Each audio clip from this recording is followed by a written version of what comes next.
Hello students, मेरा नाम है Lalit Gautam and I welcome you all on our channel World Students को। हम डिस्कस कर रहे थे क्लास 12th का चैप्टर नंबर 1 इलेक्ट्रोस्टैटिक्स। अभी तक के हमने लेक्चर्स में डिस्कस किया कूलम्स लॉ, उसकी स्केलर फॉर्म और वेक्टर फॉर्म। आज हम डिस्कस करने वाले हैं लॉ ऑफ सुपरपोजिशन, यानी कि अगर बहुत सारे चार्जेस एक रीजन में प्रेजेंट हैं और हमें किसी एक पर्टिकुलर चार्ज पर फोर्स कैलकुलेट करना है बाकी सभी चार्जेस की वजह से, तो हम कैसे vector form of addition use करने वाले हैं। That means vector form law of superposition हम कैसे यूज करने वाले हैं। एंड सेकंड इज, आज हमें न्यूमेरिकल्स डिस्कस करने हैं based on Coulomb's law.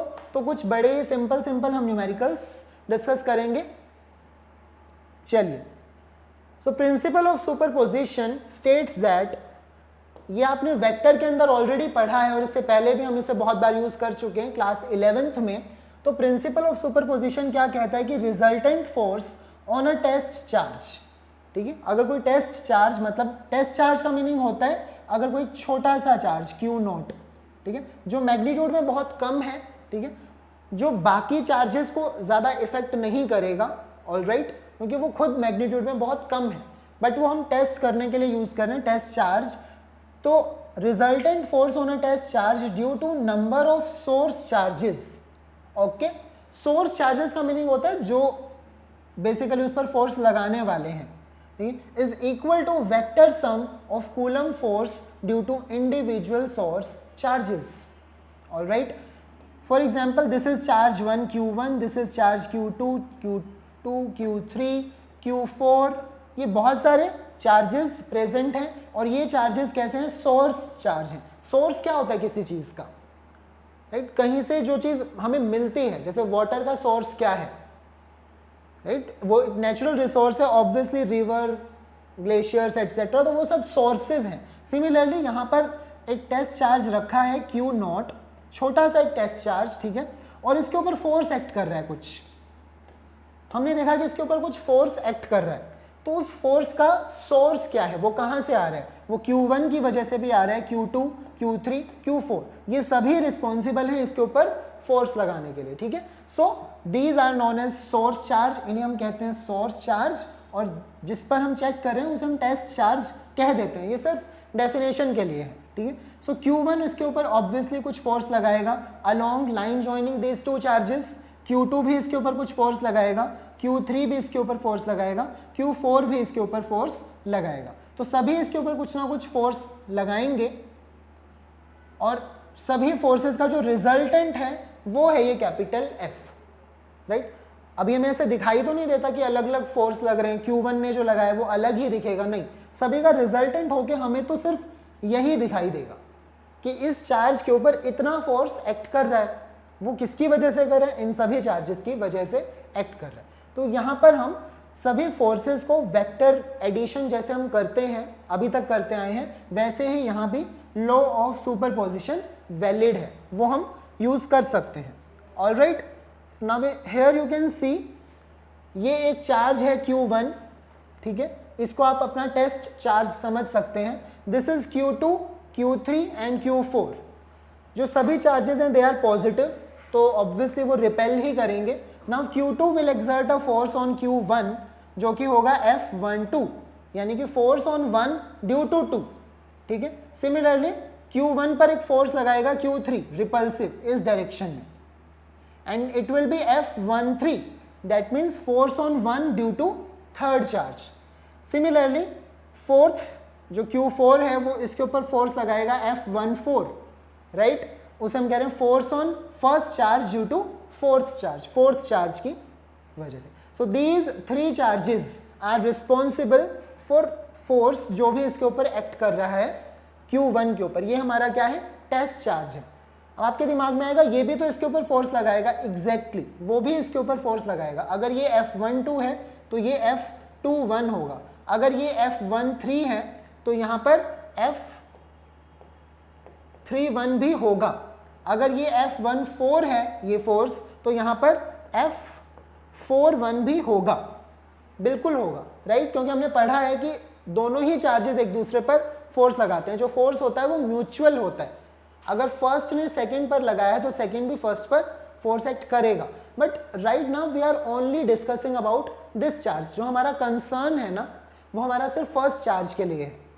Second, third और फोर्थ पर क्या हो रहा है वो हमें नहीं देखना है। आप ये मान सकते हैं कि किसी भी तरीके से हमने इन चार्जेस को फिक्स कर रखा है। बेशक से इनके ऊपर फोर्स लग रहा है बट वो ऑलरेडी फिक्स्ड है, किसी भी पॉइंट पर ये फिक्स्ड है। तो इनके ऊपर फोर्स लग भी रहा है तो वो मूव नहीं करेंगे।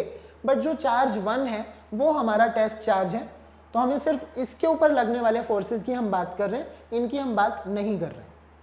Alright, so let's discuss. अब यहां पर हम वेक्टर एडिशन कैसे यूज करने वाले हैं। अगर हम Q1 पर देखें तो ये 3 फोर्सेस एक्ट कर रहे हैं, F12, F13 और F14। हमें पता है कि हम एक वेक्टर को उसके पैरेलल मूव कर सकते हैं कितना भी। अगर ये वेक्टर यहाँ है तो मैं इसे पैरेलल ले जा सकता हूँ, यहाँ यहाँ यहाँ कहीं भी ले जा सकता हूँ, पैरेलल में शिफ्ट कर सकता हूँ। अगर ये वेक्टर ऐसा है तो इसको मैं इसके पैरेलल कहीं भी शिफ्ट कर सकता हूँ, राइट। तो यही हम करने वाले हैं अभी। दिस वॉज F14, ये एज इट इज हमने यूज किया है F14, ओके। अब जो F13 है उसकी हमने क्या की, इस टेल को इसके हेड से ज्वाइन कर दिया। ये F13 यहाँ पर प्लेस कर दिया, अपने खुद के पैरेलल ही हमने इसे मूव किया है, इसकी डायरेक्शन को चेंज नहीं किया। हम वेक्टर की डायरेक्शन चेंज नहीं कर सकते, राइट। और ये जो F12 है, क्योंकि अभी तो सभी की टेल जो है कनेक्टेड है एक दूसरे से, बट हमें कुछ करना होगा इस तरह से।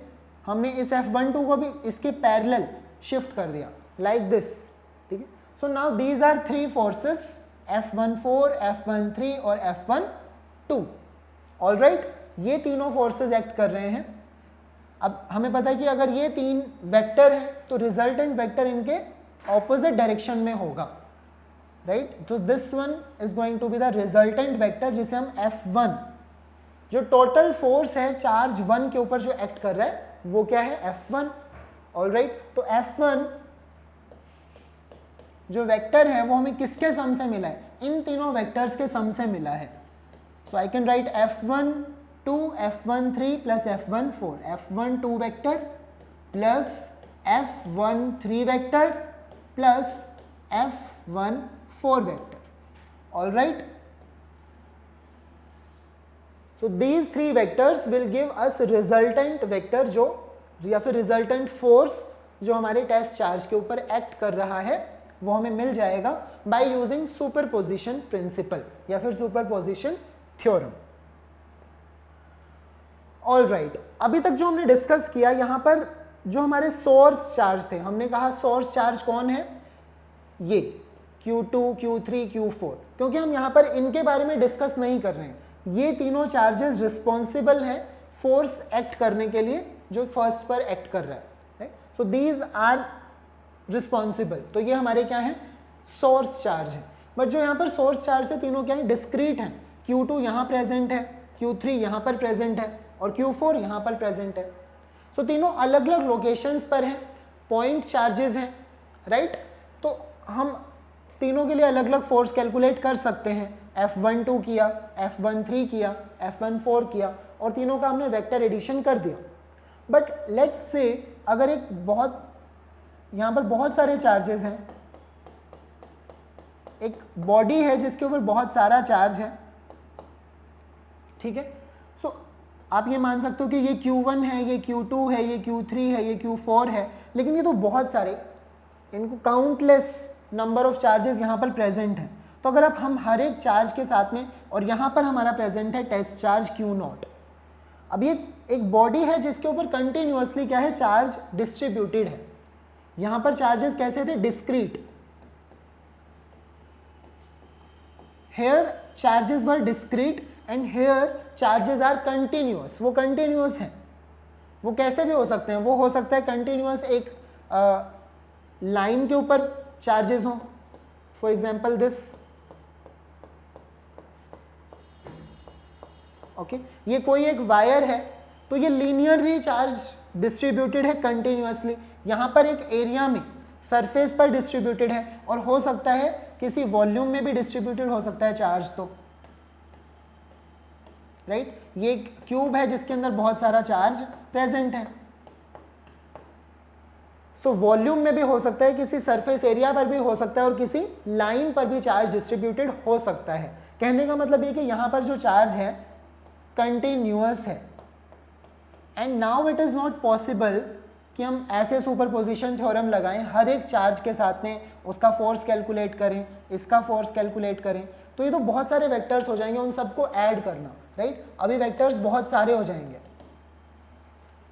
और जब कंटिन्यूअस कोई भी चीज़ आती है हम क्या यूज़ करते हैं, integration. So now we will use integration. ये आपने किया है क्लास 11th में, हम ग्रेविटेशन चैप्टर में और सब जगह पर जहाँ पर वहाँ पर हम मास कंटिन्यूअसली डिवाइडेड होता था ना, तो हम मास को डिवाइड कर देते थे, और कंटिन्यूअस डिस्ट्रीब्यूशन है तो हम यूज़ करते थे इंटीग्रेशन। तो सिमिलरली यहाँ पर ऑब्वियसली हम मास के बारे में बात नहीं करने वाले हैं, यहाँ पर हम चार्ज की बात कर रहे हैं, और जो चार्ज है वो कंटिन्यूअसली डिस्ट्रीब्यूटेड है। So that's why we will use integration to calculate net force on our test charge. Net force इसके ऊपर कितनी एक्ट कर रही है वो कैलकुलेट करने के लिए, like this. Now net force जो वेक्टर होगा, फोर्स वेक्टर वो होगा k। Now this k is 1/4 pi epsilon not, मतलब ये हमारी बॉडी है जहां पर चार्ज प्रेजेंट था बहुत सारा, ऑलराइट। और ये हमारा टेस्ट चार्ज, दोनों के बीच में कुछ सेपरेशन तो होगी, अगर मैं इन जनरल देखूं तो कुछ सेपरेशन है। और यहाँ पर क्या है, मीडियम क्या है, एयर या फिर वैक्यूम। ये जो मीडियम है दोनों के बीच में सेपरेशन में, ये एयर या फिर वैक्यूम ही है, alright. So that's why we will use epsilon naught. सो ये k तो वही है 1/4 पाई एप्सिलॉन नॉट, जिसकी वैल्यू क्या होती है 9 × 10⁹ ठीक है। दिस कांस्टेंट कंप्लीट जो है वो 9 × 10⁹ होता है। अगर अकेले एप्सिलॉन नॉट की हमसे कोई वैल्यू पूछता है तो वो है 8.85 × 10⁻⁻12। रिमेंबर दीज वैल्यूज, वो तो आपको याद होंगी ही। तो हम यूज करेंगे इंटीग्रेशन, ठीक है। किसका इंटीग्रेशन करना है, अब यहाँ पर मास नहीं डिस्ट्रीब्यूटेड है, यहाँ पर हम चार्ज की बात कर रहे हैं। क्यू कंटिन्यूअस डिस्ट्रीब्यूशन है चार्ज की, उसे हमें छोटे छोटे पार्ट्स में डिवाइड करना होगा, छोटे छोटे पार्ट्स में। सो दिस इज डी क्यू, ठीक है। हमने एक छोटा सा चार्ज लिया, एक टाइम पर सिर्फ एक चार्ज को देखना है, और ये चार्ज क्या है, डी क्यू, ठीक है। तो ये जो छोटा सा चार्ज है ये इसके ऊपर कुछ ना कुछ फोर्स लगाएगा, इनके बीच में डिस्टेंस भी होगा, दैट मीन्स r², और हमें इंटीग्रेशन करनी होगी, ठीक है। r cap is the unit vector. अब जो भी आएगा इस इंटीग्रेशन को सॉल्व करके, राइट, रिजल्टेंट किसी एक डायरेक्शन में आए तो आएगा ही ना, तो उस डायरेक्शन में क्या है वो यूनिट वेक्टर लगा दिया हमने r कैप, वेक्टर फॉर्म में लिखने के लिए, right. So that's all about principle of superposition, वो कंप्लीट हुआ। Now we will discuss questions. अब हम कुछ क्वेश्चंस डिस्कस करते हैं। बहुत हमने थ्योरी पढ़ ली है, कूलम्स लॉ के बारे में पढ़ लिया, उससे पहले चार्जेस के बारे में हमने देखा, तो that was all theoretical part. अब हम कुछ न्यूमेरिकल्स डिस्कस करते हैं, and this is given in your NCERT also. Consider 3 charges Q1, Q2, Q3 each equal to Q, यानी कि तीनों का मैग्नीट्यूड सेम है, Q के इक्वल है, at the vertices of an equilateral triangle. We know what is equilateral triangle of side L. Okay, उसकी side L है.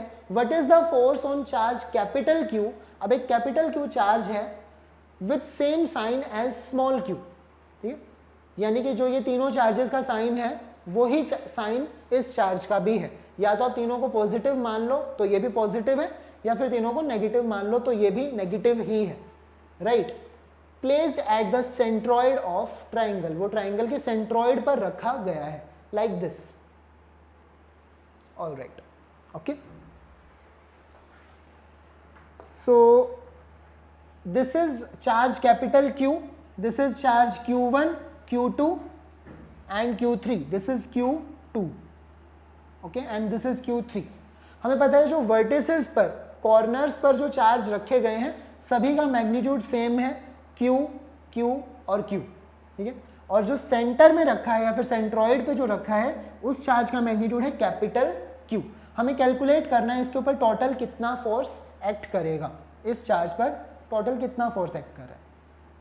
हमें सिर्फ इसी चार्ज की बात करनी है। अगेन यहाँ पर हम क्या यूज करने वाले हैं, law of superposition.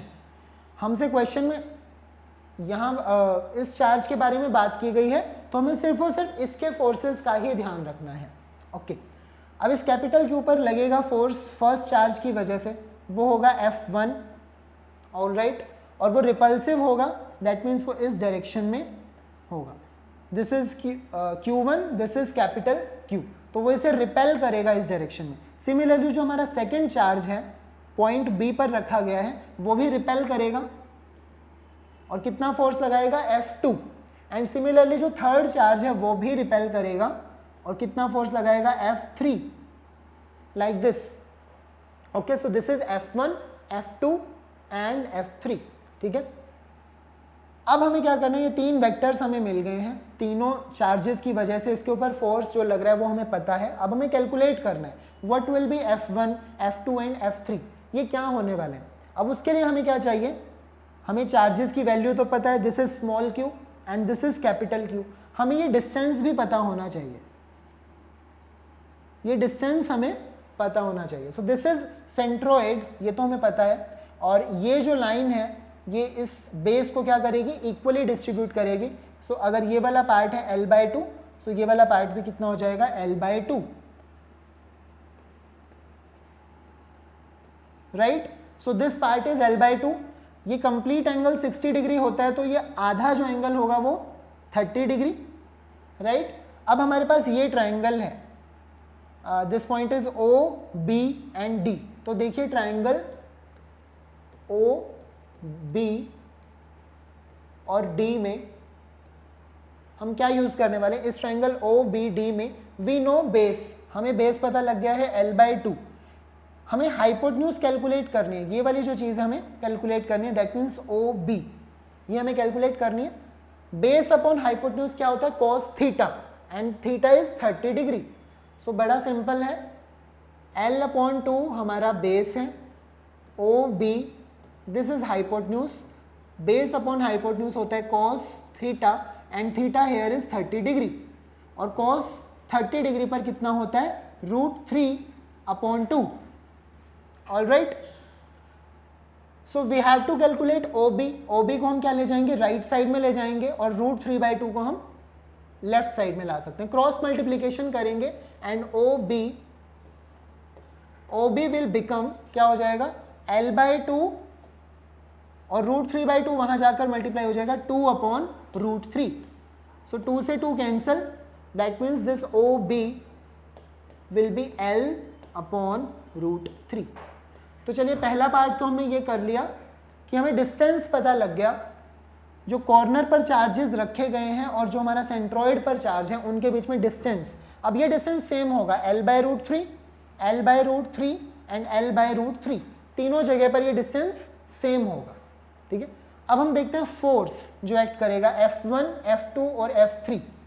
We know ये वेक्टर्स हैं और ये तीनों अलग अलग डायरेक्शन में हैं, लेकिन अभी हम अगर सिर्फ मैग्नीट्यूड देखें, F1 का मैग्नीट्यूड F2 के मैग्नीट्यूड के इक्वल होगा और F3 के मैग्नीट्यूड के भी इक्वल होगा। लेट्स अज्यूम कि वो हम F लिख रहे हैं, ठीक है, F1, F2 एंड F3 को हम लिख रहे हैं F,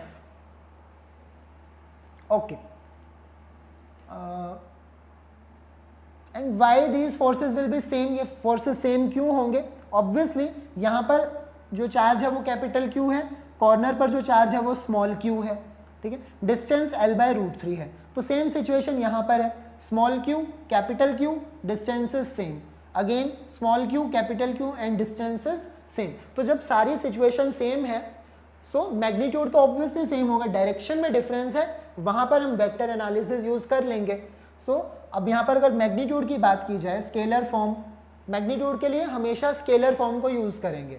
स्केलर फॉर्म क्या होती है, 1/4πε0, आप यूज कर सकते हो, के भी हम लिख सकते हैं, 1/4πε0 small q capital Q, product of charges divided by distance का स्क्वायर, ओके।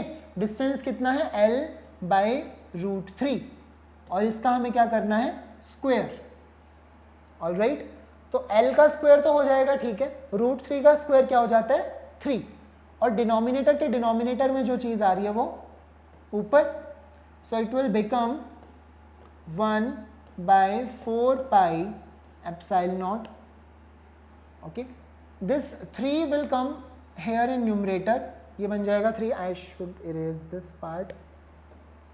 Okay, so यहाँ पर क्या आ जाएगा 3, जो √3 का स्क्वायर हुआ था वो 3 ऊपर आ गया. Small q, capital Q and L square. Correct है. ये होगा फोर्स F1 का मैग्नीट्यूड, F2 का मैग्नीट्यूड और F3 का मैग्नीट्यूड. सभी का मैग्नीट्यूड तो इतना ही होगा. Okay, now we have to calculate resultant vector. ये तो हमें पता लग गया कि सभी का मैग्नीट्यूड तो इतना है, बट अभी हमें रिजल्टेंट भी कैलकुलेट करना है. अब रिजल्टेंट के लिए हम क्या करेंगे, हम कोई भी 2 वेक्टर्स यूज कर सकते हैं, F1 और F3 या फिर F1 और F2. ठीक है, उनका हम रिजल्टेंट निकालेंगे और थर्ड वाले के साथ में उसे ऐड या सब्ट्रैक्ट कर देंगे अकॉर्डिंगली. सो हम कोई भी 2 फोर्सेस को यूज कर सकते हैं, उनका रिजल्टेंट कैलकुलेट करेंगे और थर्ड वेक्टर के साथ में क्या कर देंगे, बिकॉज अब जैसे F2 और F3 का हमने रिजल्टेंट कैलकुलेट किया, सो वो रिजल्टेंट आएगा कुछ यहाँ. सो दीज F1 और जो F2 और F3 का रिजल्टेंट आया है वो एक ही लाइन के अलोंग है. वो ऑपोजिट डायरेक्शन में होंगे ऑब्वियसली, बट हैं तो वो एक ही लाइन के along.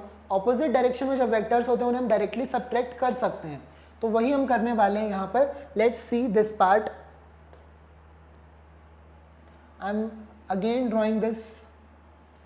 This is F2, okay, this is F3 and this force is F1.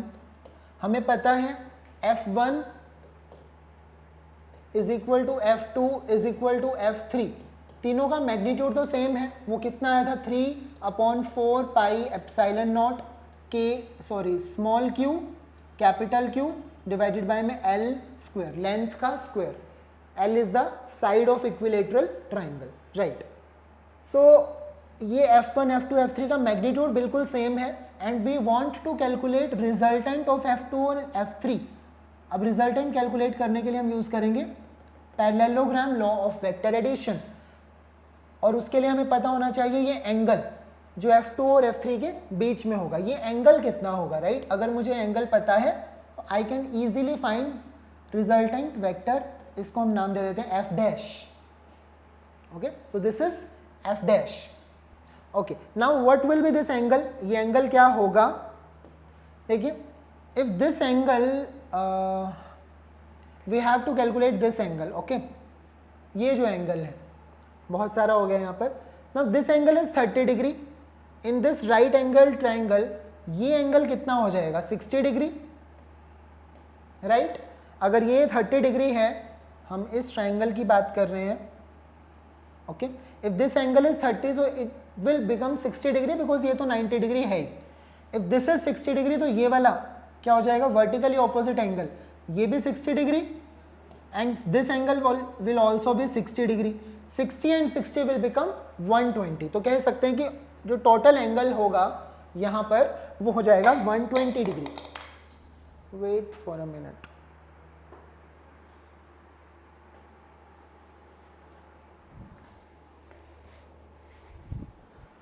All right.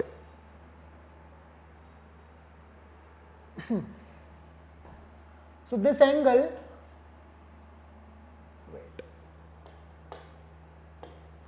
this angle will be 120 degree. Okay, ये एंगल. अब हमें पता है F2 और F3 का मैग्नीट्यूड हमें ऑलरेडी पता है. अब हम इतना बड़ा जो ये वैल्यू है इसे बार बार यूज नहीं करने वाले. लेट्स, हमने इसको एज्यूम किया था कि ये F के इक्वल है इन आवर लास्ट पेज. इसको हमने F के इक्वल माना था. So these two are, F2 भी किसके इक्वल है, F के इक्वल. F3 भी किसके इक्वल है, F के equal.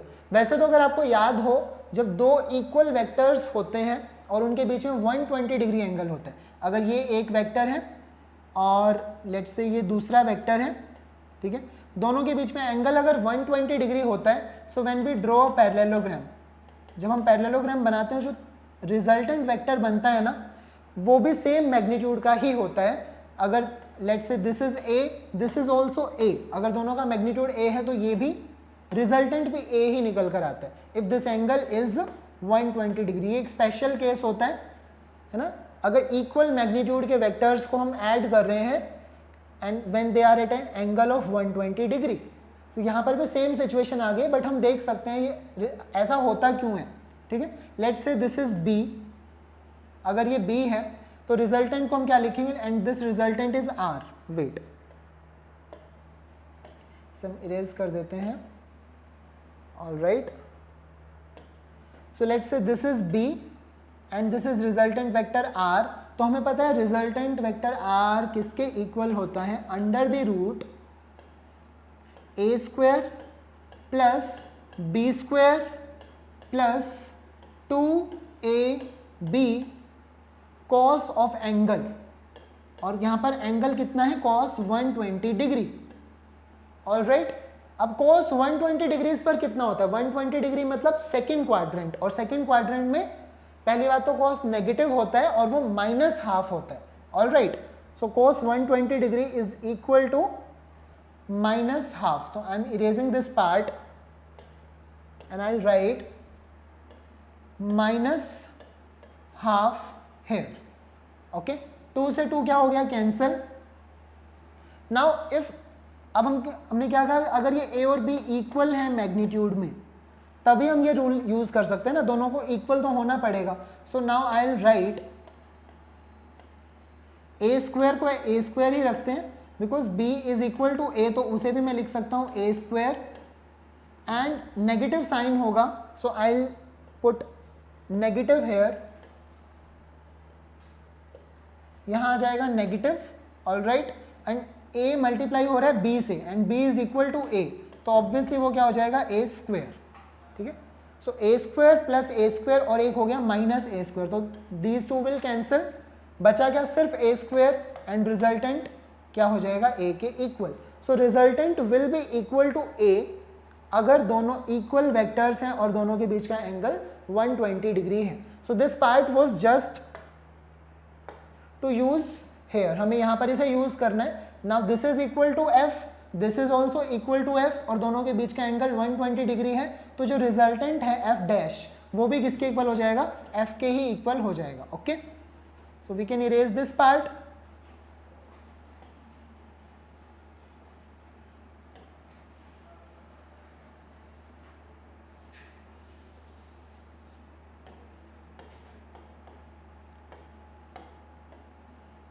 all right. So f dash will be equal to f because f2 and f3 वो दोनों ही किसके इक्वल है, f के इक्वल है। थीटा जो एंगल था दोनों के बीच का 120 डिग्री है, and this is a special case जब रिजल्टेंट वेक्टर भी सेम मैग्नीट्यूड का ही होता है, that means f। So this is f and f1 वो भी तो किसके इक्वल है, f के ही इक्वल है, ठीक है। f1 is also equal to f, so we can say these are now two equal and opposite vector जिनका मैग्नीट्यूड बिल्कुल सेम है बट ऑपोजिट डायरेक्शन में है। So resultant vector f r, okay, I am using f r for resultant vector, resultant force on capital Q, जो centroid पर जो हमने charge रखा था कैपिटल Q, उस पर रिजल्टेंट फोर्स एफ आर लगेगा, एंड वो ऑब्वियसली क्या होगा, 0, because in this situation given example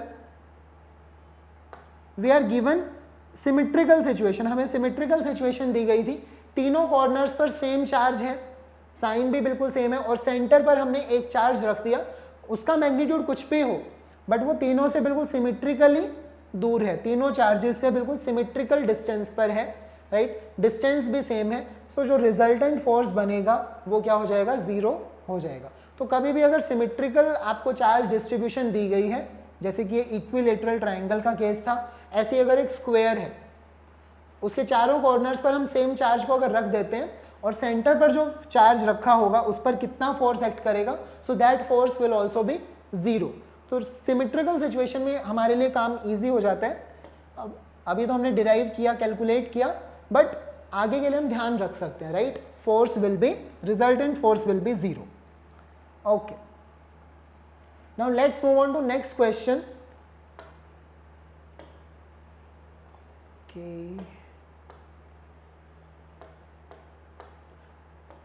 consider the charges Q, Q and minus Q, यानी कि दो पॉजिटिव चार्ज हैं और एक नेगेटिव चार्ज है, place at the vertices of an equilateral triangle, what is the force on each charge. हमें हर एक चार्ज के ऊपर फोर्स बताना है।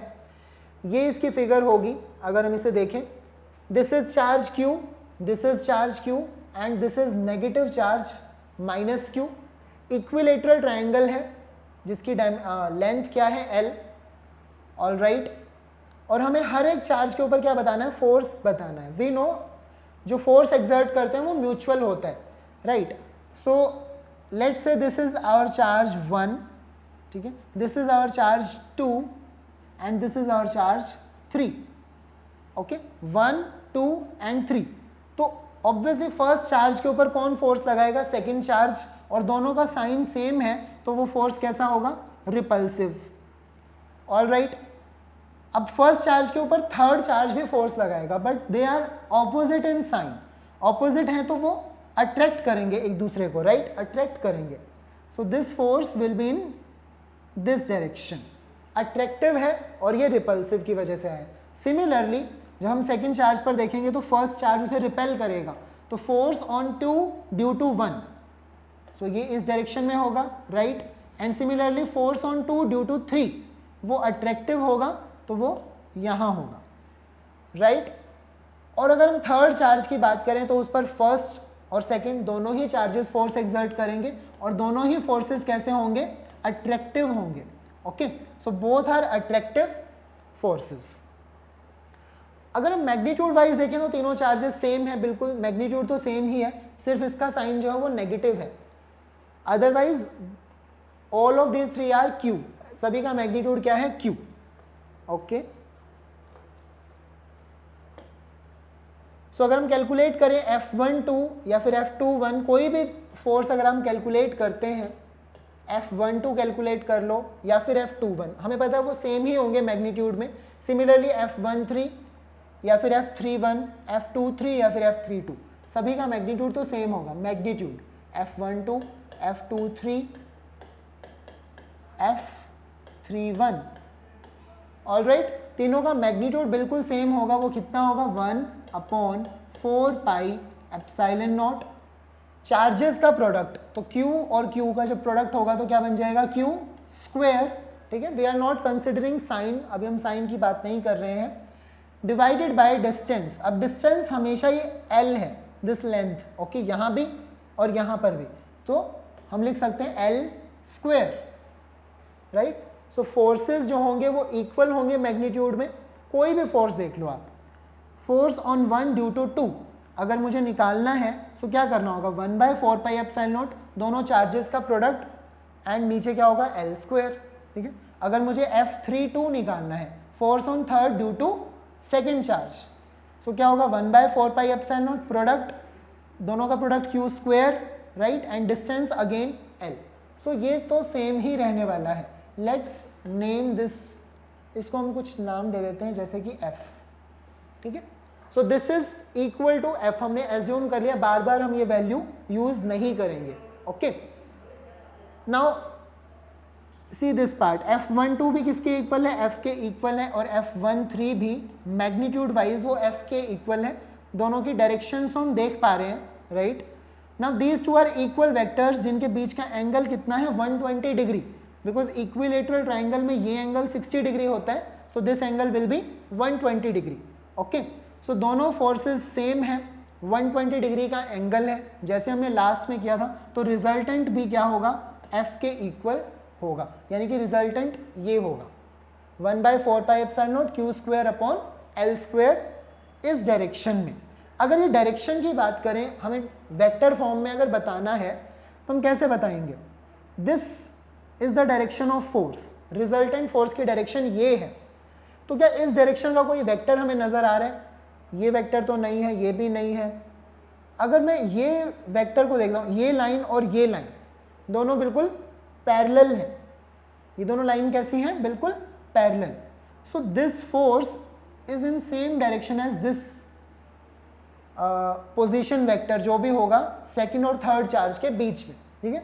जैसे कि सेकेंड से थर्ड की तरफ हम बात कर रहे हैं तो R3 2, इसे हम ऐसे लिख सकते हैं। तो वेक्टर फॉर्म में अगर आपको लिखना है सो यू कैन राइट कि जो F1 वेक्टर होगा force acting on first charge, वो मैग्नीट्यूड में तो देखो इसके ही इक्वल होगा F, और वेक्टर जो हमें बताना है that will be R32 cap, वो हो जाएगा हमारा यूनिट वेक्टर। ऑलराइट, सिमिलरली अगर हम यहां देखते हैं तो this force F21 is equal to F, this force is also equal to F, हमने देखा, ठीक है, और दोनों के बीच का एंगल 120 डिग्री, तो रिजल्टेंट भी किसके इक्वल हो जाएगा, F के ही इक्वल हो जाएगा।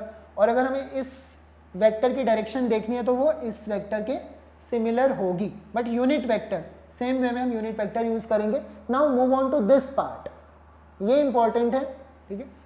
यहाँ पर अगर हम देखें F31 वो भी F के इक्वल है और F32 वो भी F के इक्वल है, ठीक है, but the angle between this two vector is now 60 degree.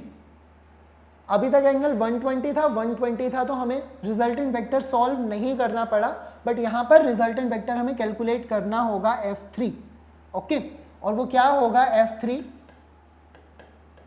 Under the root first vector का जो मैग्नीट्यूड है उसका स्क्वायर, यानी कि a square plus b square, b का मैग्नीट्यूड भी सेम है, प्लस 2ab, तो वो भी f स्क्वायर हो जाएगा, राइट। और फिर आता है cos थीटा, यानी कि जो एंगल है, तो cos थीटा क्या होगा, cos 60 डिग्री। अब cos 60 डिग्री क्या होता है, वैल्यू अगर हम देखें तो 1/2 यानी कि half, okay, this half and this 2 will cancel each other, वो कैंसिल कर देगा, और जो F3 है, okay, F square plus F square plus F square वो हो जाएगा 3f स्क्वायर, स्क्वायर रूट में ये है, राइट, और अगर स्क्वायर रूट से बाहर आएगा तो it will become √3 square root of 3 and f। All right, so this is F3, force acting on third charge due to first and second charge is equal to √3f, और जो ये f की value हम starting में ही define कर चुके हैं वो क्या है, ये बार बार हमें ये ना लिखना पड़े इसलिए हमने जस्ट इसको एज्यूम किया है, नथिंग एल्स, ओके। चलिए, so now let's move on to next question quickly. अब जो क्वेश्चंस हैं वो थोड़े सिंपल हैं, ज़्यादा कैलकुलेटिव नहीं है। सो देखिए, 2 positive ions each carrying charge Q, हमारे पास 2 पॉजिटिव आयंस हैं और दोनों के पास ही चार्ज Q है, are separated by a distance d। If F is the force of repulsion between ions, then the number of electrons missing from each ion will be. Okay, so this is very interesting question कि ion कैसे बनता है।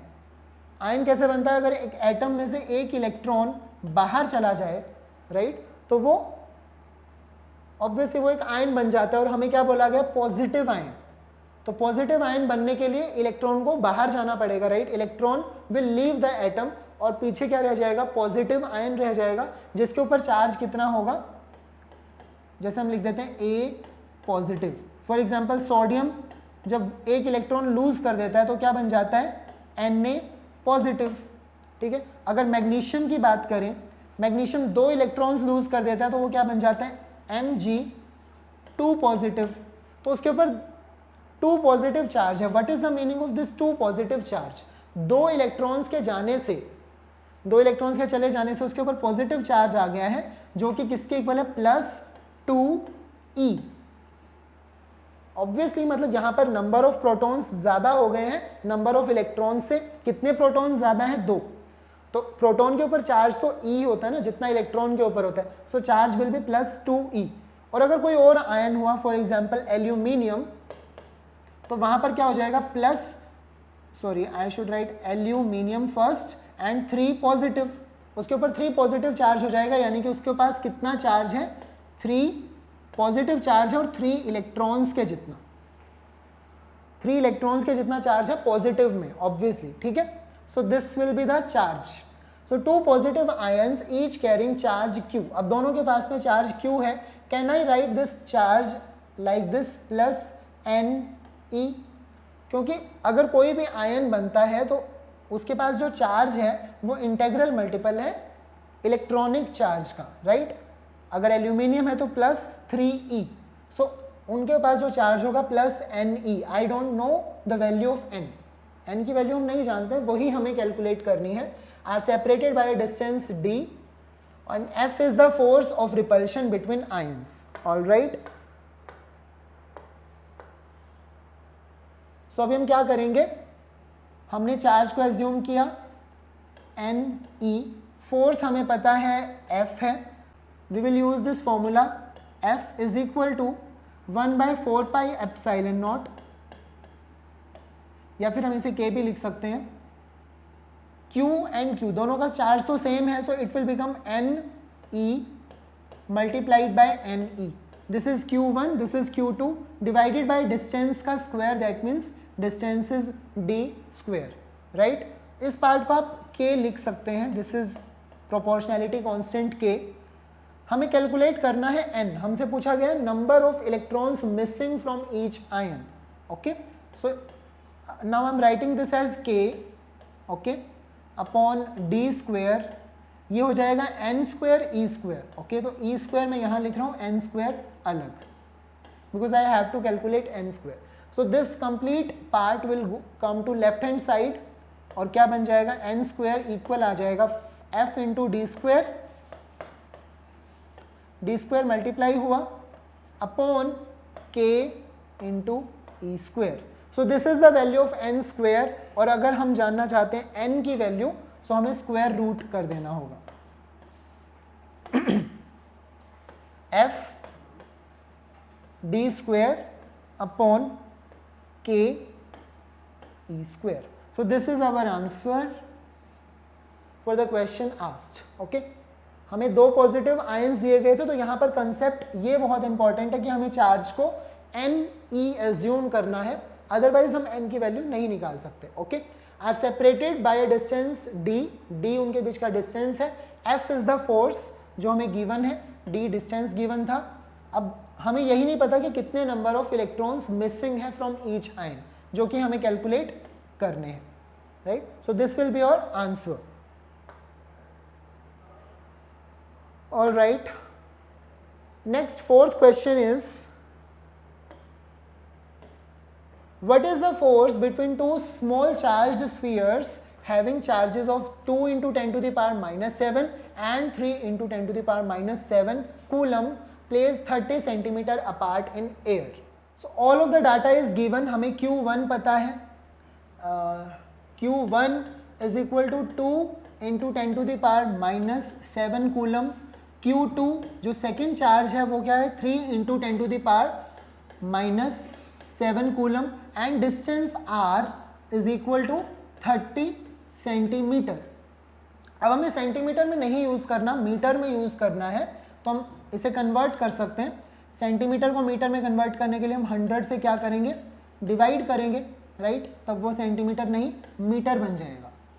So 30 upon 100 means 3 upon 10, that means 0.3 meter, all right। so अब हमें पता है Q1, Q2 और R। so this is very simple question। force हमें कैलकुलेट करना है K Q1 Q2 divided bye R square, and हमें बोला गया है कि वो वैक्यूम में ही प्लेस किए हैं। What is the force between two small charges apart in air, 30 centimetre apart रखा है एयर में। So we can use the value of K as 9 into 10 to the power 9।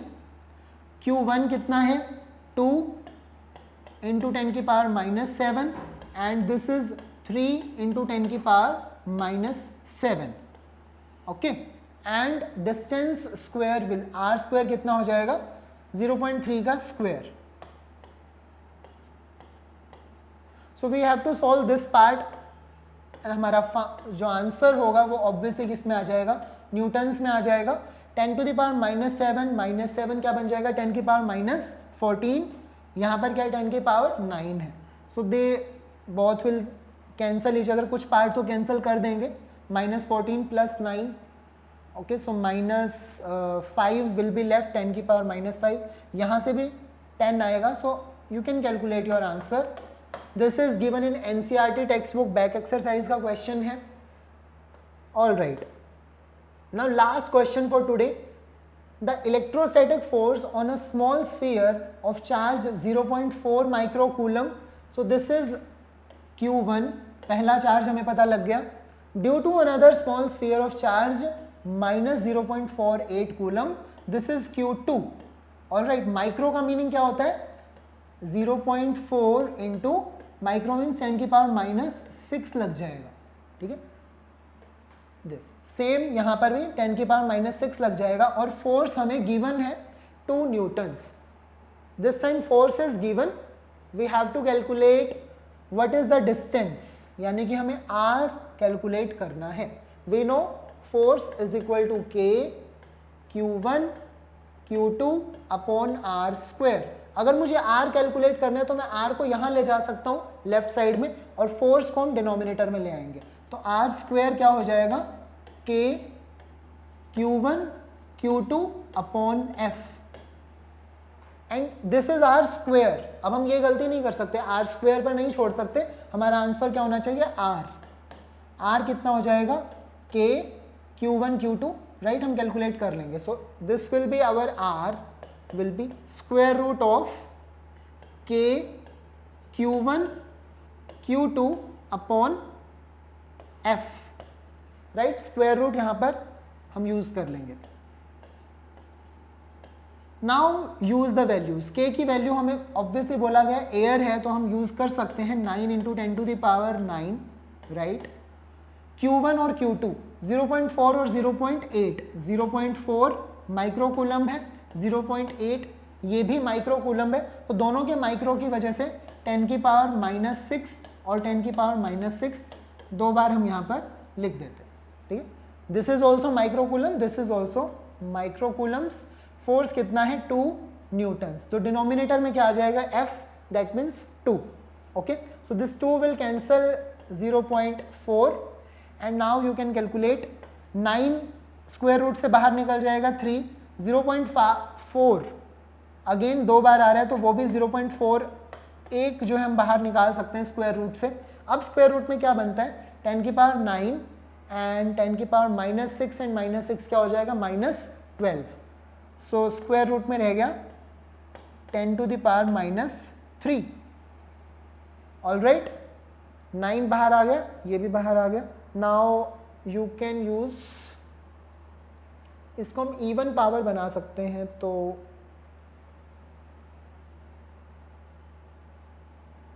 हम 10 से मल्टीप्लाई और डिवाइड, तो ये तो रहेगा ही 10 की power minus 3. Now this is 3 into 0.4, यानी कि 3 4 का कितना होता है? 12. तो it is 1.2 and this is 1 upon 1000 का स्क्वायर रूट है. ठीक है, तो 1000 में से 100 तो हम निकाल सकते हैं एज 10 की फॉर्म में, बट स्क्वायर रूट ऑफ 10 फिर भी बचेगा, तो वो हम कैलकुलेट कर लेंगे अपना बाय यूजिंग कैलकुलेटर, और जो भी हम इसकी वैल्यू निकाल सकते हैं, right. So the question was this कि हमें रेडियस या फिर डिस्टेंस कैलकुलेट करना था दोनों चार्जेस के बीच में. हमें फोर्स यहाँ पर गिवन था, तो जो हमें गिवन है वो हमने एक तरफ किया, जो हमें नहीं पता है, जो हमें इवेल्युएट करना है, वो हमने दूसरी तरफ किया, और हमारा आंसर आ जाएगा. Alright, so that's all for today. हमने क्वेश्चंस डिस्कस किए और कूलम्स लॉ हमने डिस्कस किया. स्केलर फॉर्म में भी और वेक्टर फॉर्म में हम डिस्कस कर चुके हैं, और आज हमने उसकी सुपरपोजिशन प्रिंसिपल को कवर किया. तो थैंक यू फॉर टुडे.